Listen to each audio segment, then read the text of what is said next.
সুপ্রিয় দর্শক মণ্ডলী, আসসালামু আলাইকুম। দেশ এবং দেশের বাইরে যে যেখান থেকে আমার এই ভিডিওটি দেখছেন সবাইকে আন্তরিক শুভেচ্ছা এবং অভিনন্দন। আজ 2 মে রোজ শুক্রবার। আমি এই মুহূর্তে অবস্থান করছি নাটোর জেলার সবচেয়ে বড় হাট মৌখারা হাট। তো জানিয়ে দেবো আজকে রসুনের সর্বোচ্চ পাইকারি বাজার দর কত টাকা মন। আপনি যদি আমার চ্যানেলে নতুন হয়ে থাকেন তাহলে অবশ্যই ভিডিও শুরুতে একটি লাইক দিবেন এবং কমেন্ট করবেন।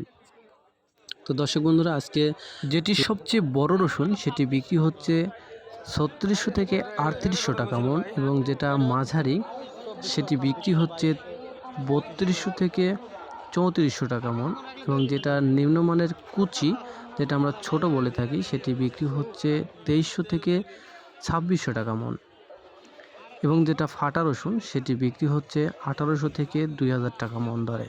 তো দর্শক বন্ধুরা, এই ছিল আজকের মৌখারা বাজারের রসুনের বাজার আপডেট নিউজ।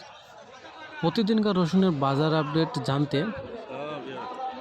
ভিডিওতে লাইক দিবেন, কমেন্ট করবেন এবং চ্যানেলটি সাবস্ক্রাইব করে রাখবেন।